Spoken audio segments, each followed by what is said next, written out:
प्यारे दोस्तों, आज हम आपको एक अल्लाह वाले और एक चीता और तीन दोस्तों का वाकया सुनाने वाले हैं। आज का वाकया बड़े ही ध्यान से सुनिएगा। दोस्तों, किसी गांव में तीन दोस्त रहा करते थे जो मजदूरी करके अपनी जिंदगी गुजार रहे थे। वह अक्सर लकड़ी काटने पहाड़ के ऊपर बने जंगलात की तरफ जाया करते थे। एक खास बात यह थी कि यह सब एक ही साथ जंगल में जाते, क्योंकि उन दोस्तों ने एक दूसरे से वादा कर रखा था कि मुश्किल हो या आसानी, हम एक दूसरे का साथ कभी भी नहीं छोड़ेंगे। एक बार कुछ ऐसा ही हुआ कि सख्त सर्दी के दिन थे, घर में उनकी लकड़ियां खत्म हो चुकी थीं, तो उन दोस्तों ने इरादा किया कि शाम होने से पहले जंगल की तरफ चले जाते हैं। तीनों वहां से निकल पड़े। जब वह जंगल में पहुंचे तो तेज बारिश शुरू हो गई। कहीं भी उनको कोई जगह छुपने के लिए ना मिल सकी। सामने तलाश करने के बाद उन्हें एक गार नजर आई। वह उस गार के अंदर पन्नी लेने के लिए चले गए। एक दोस्त ने कहा, चलो बारिश रुकने का इंतजार करते हैं। शाम का साया फैल चुका था, बारिश भी रुक गई। वह तीनों यह देखकर बड़े खुश हुए कि चलो अब हमारा काम हो जाएगा। लेकिन जैसे ही वह तीनों गाड़ से बाहर निकले तो उन्हें एक चीता नजर आ गया, जो कोई आम जानवर जैसा नहीं था, बल्कि उसके मुंह पर खून लगा हुआ था। वो घूर कर उन तीनों को देखने लगा, जैसे अभी ही एक पल में उनको खा जाएगा। जंगली चीते को अपने सामने देखकर वो तीनों गार में वापस आ गए। रात का अंधेरा फैल रहा था। अगर वह लोग बाहर निकलते तो चीता उन्हें यूं ही चीर फाड़ कर रख देता। जान बचाने के लिए वह तीनों गार में ही बैठे रहे और उन्हें कोई रास्ता नजर नहीं आ रहा था। चीता अपनी जगह से हिलने का नाम तक नहीं ले रहा था। अब वो लोग सोचने लगे, हम करें तो क्या करें, आखिर ऐसे में हमारी मदद के लिए कौन आएगा। उसी वक्त उन्हें गार में कुछ हलचल सी महसूस हुई, जिसकी वजह से वह तीनों डर के मारे कांपने लगे कि अब तो हमारी मौत हमारे सामने तक आ गई है। अभी वह सिसकते हुए यही कह रहे थे कि किसी ने कहा, मैं कोई जंगली दरिंदा या जानवर नहीं हूं, बल्कि एक दरवेश फकीर हूं। यहां से गुजर रहा था तो मुझे लगा कि गार के अंदर कोई रो रहा है, तो मैं तुम्हें देखने के लिए चला आया। तुम लोग तो हट्ट कट्टे जवान हो, डर क्यों रहे हो। वो लोग कहने लगे, हजरत बाहर कोई चीता आपको नजर आया। फकीर ने कहा, नहीं, मुझे कोई चीता नजर नहीं आया, इसलिए तो मैं आसानी के साथ गार के अंदर चला आया हूं। यह सुनते ही वह तीनों खुश हो गए और कहा, अच्छा ठीक है, तो फिर हम चलते हैं। पर जैसे ही वह लोग बाहर की तरफ निकले, उन्हें वह चीता दांत निकालता हुआ नजर आया। वो गुर्रा रहा था, जैसे उन्हें अब भी खा जाएगा। वो फिर से दौड़कर गार में वापस आ गए और कहा, हजरत आप कहते हैं कि बाहर चीता नहीं है, लेकिन हमें तो वो साफ साफ दिखाई दे रहा है। हजरत ने कहा, लेकिन वो मेरा कुछ भी नहीं बिगाड़ सकता। उन्होंने कहा, क्यों, क्या वो आपका पालतू है। हजरत ने कहा, नहीं, वो मेरा पालतू नहीं है, लेकिन मैं सिर्फ अपने रब से डरता हूं, किसी और से नहीं। तुम लोग आखिर चीते से क्यों डर रहे हो। उन तीनों ने कहा, क्योंकि वह हमें ऐसे देख रहा है जैसे वह हम तीनों को गार से बाहर निकलते ही खा जाएगा। वो तीनों डर के मारे रोने लगे। अल्लाह वाले ने कहा, क्या तुम लोगों ने अल्लाह पाक से दुआ नहीं मांगी। एक शख्स बोला, हाँ, हमने दुआ तो मांगी है, पर हमारी दुआ कबूल नहीं हुई। अल्लाह वाले ने कहा, तो इसका मतलब है तुम लोगों के आमाल में कुछ गड़बड़ी है। मुझे सच सच बताओ, क्या तुमने कभी किसी का हक मारा है। क्या तुमने कभी किसी का दिल दुखाया है। किसी के साथ कोई बेईमानी तो नहीं की है। किसी के साथ जुल्म ज्यादती तो नहीं की है। अल्लाह वाले की बातों को सुनकर वह तीनों अपनी अपनी सोच में डूब गए। गहरी सोच में डूबने के बाद अब उनके माथे पर यानी पेशानी पर पसीने के कतरे चमकने लगे। एक दोस्त ने कहा, अल्लाह वाले, मुझे लगता है कि मैंने ज्यादती की है। अल्लाह वाले ने कहा, अच्छा लेकिन बता कि किसके साथ। उसने कहा, अपने बच्चों के साथ। फकीर ने कहा, चलो मुझे बताओ, तुमने अपने बच्चों के साथ क्या ज्यादती की। पहला दोस्त कहने लगा, हम पहले एक साथ नहीं रहते थे, बल्कि हम तीनों अलग अलग एक अलग बस्ती के रहने वाले थे। मैं जंगल में बकरियां चराता था और उसी पर गुजर बसर किया करता था। मेरी बकरियां बहुत ही ज्यादा दूध दिया करती थीं और उनके दूध को बेचकर मेरी रोजी मुझे मिल रही थी। मेरे घर में मेरे बच्चों और मेरी बीवी के अलावा कोई और नहीं रहता था। अल्लाह ताला ने मुझे बहुत सी दौलत अता की थी, क्योंकि बकरियों का दूध उस गांव में मेरे अलावा कोई और नहीं बेचता था। ऐसी आला नस्ल की बकरियां सिर्फ मेरे ही पास थीं। मेरी बकरियां ऐसा दूध दिया करती थीं कि उससे किसी बीमार को फौरन शिफा मिल जाया करती थी। लोग दूर दूर से मेरी बकरियों का दूध खरीदने के लिए आया करते थे और मैं उनसे मुंह मांगी कीमत लिया करता था। मैं पैसों के लिए सब कुछ करता था। मेरे बच्चे मेरे पास आकर वह दूध पीने के लिए मांगते तो मैं उनको दूध नहीं देता था, बल्कि झाट डचकर उनकी मां से कहता, ले जाओ इन्हें, इनको ले जाकर रूखी सूखी रोटियां खिला दो। ये पैसा मेरे लिए है, तुम लोगों के लिए नहीं है। मैं बीवी बच्चों को अपने लिए बोझ समझा करता था और यूं मेरा कारोबार तरक्की करता चला गया। एक दिन मेरा एक बच्चा बहुत शदीद बीमार हो गया। बीवी ने मुझसे कहा, तुम सबको यह दूध देते हो ताकि उनकी बीमारियां दूर हो जाएं। अपने बेटे को भी यह दूध दे दो ताकि वह भी भला चंगा हो जाए। मैंने अपनी बीवी को डांटते हुए कहा, इस दूध को देने के लिए मैं पैसे लेता हूं। लोग मुझे पैसे देते हैं। मैं बगैर पैसे के किसी को दूध नहीं देता। मैं किसी के साथ कोई नेकी और भलाई का काम नहीं करता, बल्कि यह मेरा कारोबार है, यही मेरा पेशा है और यही मेरी रोजी रोटी है। इस दूध को मैं किसी मुफ्तखोर को हरगिज नहीं पिला सकता हूं। मेरे बच्चे मुफ्तखोर हैं। कौन सा? ये मेरे पास काम करने वाले मजदूर हैं,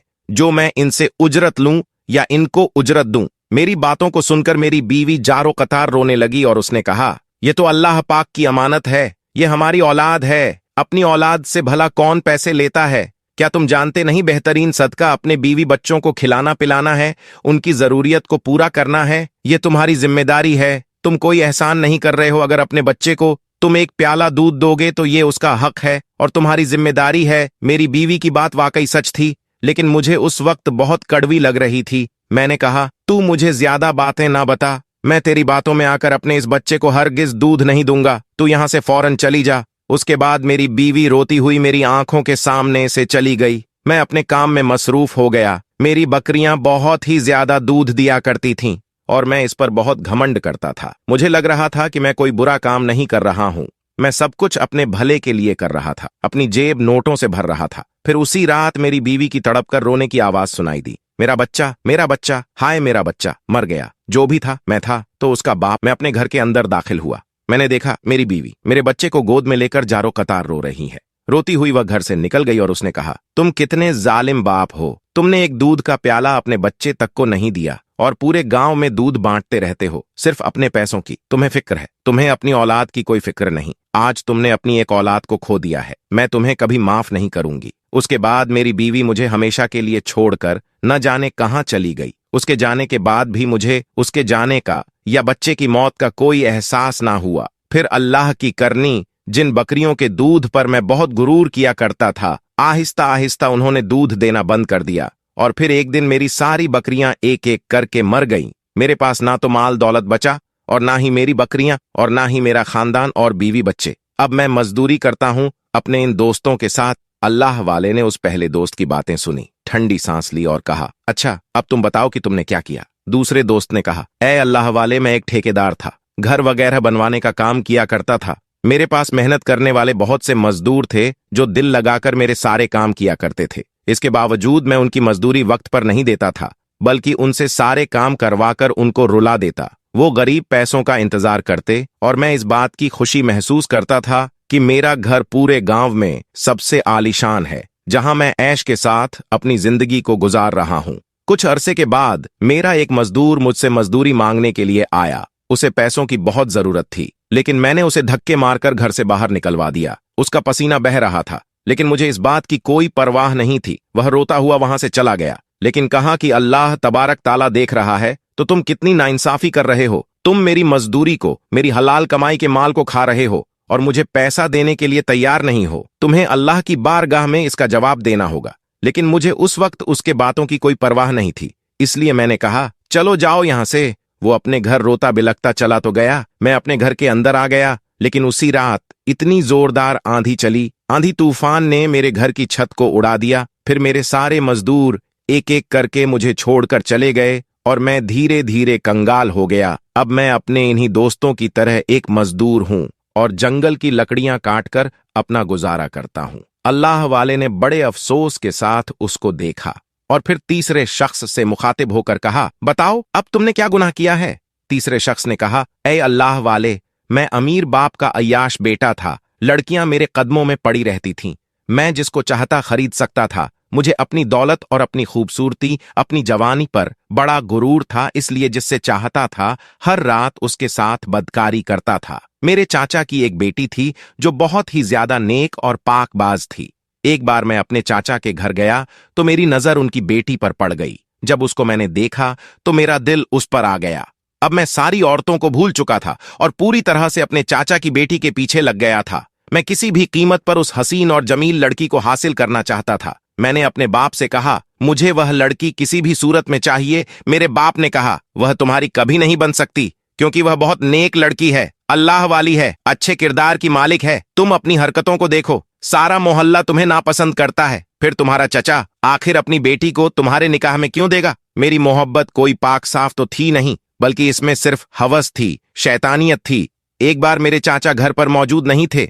मैं उनके घर में जबरन दाखिल हो गया और अपनी चचा जाद बहन के साथ अपनी ख्वाहिश को पूरा करना चाहता था, पर उसने इनकार कर दिया और कहा, क्या तुम्हें जरा भी खुदा का खौफ नहीं है? मैंने उसकी बात को नजरअंदाज करते हुए कहा, देखो, मैंने जिसको चाहा हासिल कर लिया है। तुमको ना जाने किस बात का घमंड है कि तुम मेरी बात को मानने के लिए तैयार नहीं हो। वह लड़की कहने लगी, मुझे घमंड नहीं है, मैं अल्लाह ताला से डरती हूँ और तुम जैसे इंसान की बीवी भी नहीं बनना चाहती हूँ। इसलिए मेहरबानी करके यहाँ से चले जाओ। अगर तुम अल्लाह का खौफ रखते हो तो। उसकी यह बातें सुनकर मैं जोर जोर से हंसने लगा।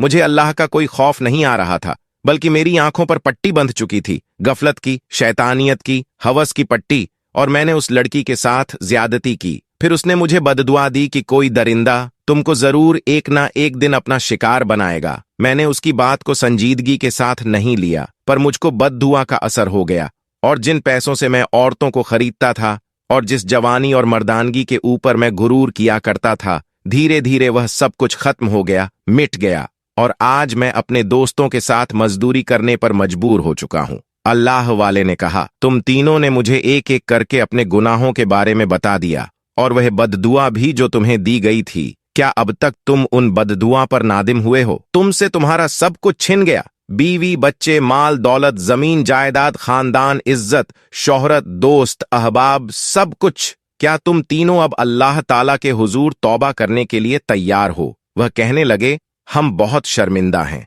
आज पहली बार हमने इन गुनाहों को याद किया है, वरना इतने सालों में कभी हमें यह गुनाह याद तक नहीं आया। अल्लाह वाले ने कहा, तुम लोगों ने लोगों का दिल तोड़ा है, नाजायज हरकतें की हैं, किसी का हक मारा है, किसी पर जुल्म किया है, तुमने अपने रिश्ते भी नहीं निभाए, फिर तुम इस पर शर्मिंदा भी ना हुए। आज जब तुम पर खुद एक मुसीबत आकर खड़ी हो गई है, तो तुमको सब कुछ याद आ रहा है, अल्लाह भी याद आ रहा है, अपने साथ होने वाले बदआमाल भी याद आ रहे हैं। अगर यह चीता यहां से चला जाए और तुम्हारा शिकार ना करे, यानी तुम्हें ना खाए, तो क्या तुम फिर अपनी जिंदगी में मगन हो जाओगे? तुम भूल जाओगे जो कुछ तुमने किया है? वह वादा करने लगे, नहीं नहीं हजरत, हम ऐसा कभी नहीं करेंगे, बल्कि हम उन लोगों के पास जाकर उनसे माफी तलाफी करेंगे। हम अल्लाह ताला को गवाह बनाकर सच्चे दिल से तौबा करते हैं। हम उन लोगों के पास जाकर अपना हाथ जोड़कर उनसे माफी मांगेंगे जिनके साथ हमने बुरा किया था। अल्लाह वाले कहने लगे,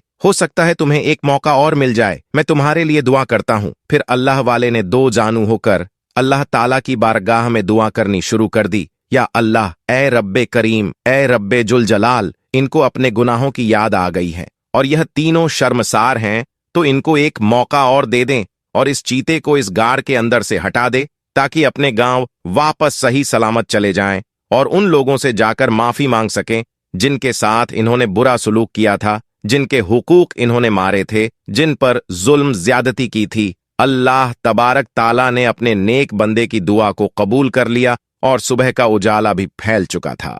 वो तीनों बाहर आ चुके थे और वो चीता वहां से चला गया था। वह समझ गए ये बहुत बड़े अल्लाह वाले मालूम देते हैं, इसलिए अल्लाह ताला ने इनकी दुआ को फौरन कबूल कर लिया। वो तीनों जंगल से लकड़ियां काटकर खुशी खुशी अपने गांव की तरफ चल पड़े, लेकिन ना उन्हें अल्लाह याद रहा, ना अल्लाह वाले याद रहे और ना वो चीता याद रहा। उन्होंने किसी से कोई माफी ना मांगी, बल्कि वो अपने सारे वादे भूल गए। अब तो हमारे सर पर कोई बला है ही नहीं, ना वो चीता है और ना कोई अल्लाह वाला है जो हमें याद दिलाए कि हम अपने वादे को पूरा करें। वो फिर अपनी जिंदगी को इसी तरह से गुजारने लगे।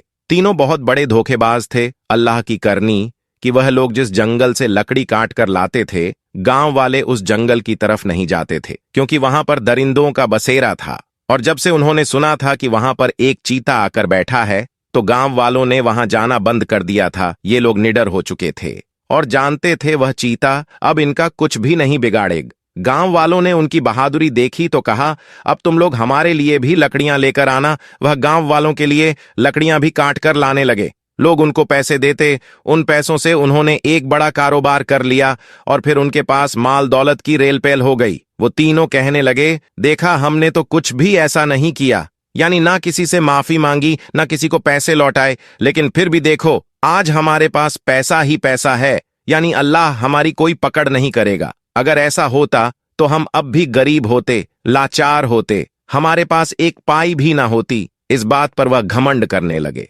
काम बहुत अच्छा चल रहा था, किसी चीज की उनके पास कोई कमी नहीं थी। उन्होंने बहुत ही मजबूत दीवारों वाला घर तैयार करवा लिया था, लोहे के दरवाजे लगा लिए थे। एक दिन बड़ी चैन की नींद वो सो रहे थे, अचानक गांव में शोर उठा। अरे, जंगल से जंगली चीता यहां कैसे आ गया? जंगली चीता यहां कैसे आ गया? वो तीनों अय्याश दोस्त भी यह सुनकर घबराकर उठ बैठे, लेकिन अपने घर में घुसकर बैठे रहे। ये घर में तो कभी नहीं आ सकता है, इतना मजबूत हमने घर बनवाया है, वो अंदर कभी दाखिल हो ही नहीं सकता। वो खाएगा तो गांव वालों को खाकर चला जाएगा। वो इतने बेहिस थे कि उनको किसी और की कोई परवाह तक नहीं थी। उसी वक्त दरवाजे पर दस्तक हुई। कहने लगे, हम दरवाजा नहीं खोल सकते, कौन है? किसी ने कहा, दरवाजा खोलो, वरना यह दरवाजा तोड़ दिया जाएगा। यह दरवाजा कोई नहीं तोड़ सकता, हमने इसे खालिस लोहे का बनवाया हुआ है और इसको कोई लोहे से बना हाथ भी तोड़ नहीं सकता। अचानक उनका सारा गुरूर मिट्टी में मिल गया और वह दरवाजा एक ही झटके में टूटा और वो चीता, जिसके मुंह पर, जिसके दांतों पर खून लगा हुआ था, उनके पास आकर खड़ा हो गया। वो आहिस्ता आहिस्ता उनके करीब आ रहा था। वो कहने लगे, अरे यह यहां कैसे आ सकता है? उस दिन गाड़ के अंदर तो नहीं आया था, जबकि वहां तो कोई दरवाजा भी नहीं था हमारे घर में। आखिर ये कैसे दाखिल हो गया? इतना बड़ा दरवाजा इसने कैसे तोड़ा? उस वक्त अल्लाह वाले की आवाज आई, तुम्हारे गुनाहों की वजह से इंसान की नेकियां होती हैं जो उसे मुसीबत से बचाती हैं, और इंसान के दिए हुए सदका होते हैं जो उसको बुरी मौत से बचा लेते हैं। लेकिन तुमने जो वादा किया था, तुम अपने गुनाहों की तलाफी करोगे, जिनके साथ तुमने बुरा सलूक किया है, ज्यादती की है, जिनका पैसा खाया है, जिनका हक मारा है, जिनके घरों को तुमने लूटा है, उनके पास जाकर तुम माफी मांगोगे, अल्लाह पाक की बारगाह में सच्चे दिल से तौबा करोगे। लेकिन तुम तो गफलत की जिंदगी गुजारने लगे। यह सब सिर्फ तुम्हारा इम्तहान था। ये माल दौलत, ये जमीन जायदाद, ये सब अल्लाह की जानिब से तुम्हारी आजमाइश के लिए था। क्या तुम दुनिया को याद रखते हो या आखिरत को? पर अफसोस, सद अफसोस कि तुमने अपनी दुनिया को याद रखा। एक लम्हे की भी तुम्हें शर्मसारी नहीं हुई। वह कहने लगे, हजरत, आप अल्लाह वाले हैं, हमें माफ कर दें। हम आपसे वादा करते हैं, हम फिर अपनी हालत को सुधारें, हम अपने आप को अच्छा इंसान बनाएंगे। अल्लाह वाले ने कहा, अब मैं कुछ भी नहीं कर सकता हूं। ये चीता मैंने नहीं बुलवाया है, बल्कि यह अल्लाह पाक के हुक्म से यहां तक आया है। उस दिन भी अल्लाह के हुक्म से उस गार के बाहर वो बैठा था, लेकिन तुम्हें एक मौका दिया गया था ताकि तुम माफी मांग लो, इसलिए यह अंदर नहीं आया था। अल्लाह ताला इसे हुक्म देता कि यह अंदर आता और तुम्हें चीर फाड़ कर रख देता, पर तुमने माफी नहीं मांगी, ना तौबा की। अब मैं कुछ भी नहीं कर सकता हूं, न दुआ कर सकता हूं। पूरा गांव देख रहा था। वो जंगली खूंखार चीता जिसने कभी किसी को कोई नुकसान नहीं पहुंचाया था, उन तीनों पर झपट चुका था और तीनों को एक ही आन में देखते ही देखते चीर फाड़ कर रख दिया। और वह तीनों तमाम लोगों के लिए इबरत का निशान बन गए। वो जो खुद की जात पर अकड़ने वाले, खुद पर गुरूर करने वाले, हकदार का हक मारने वाले, जुल्म करने वाले,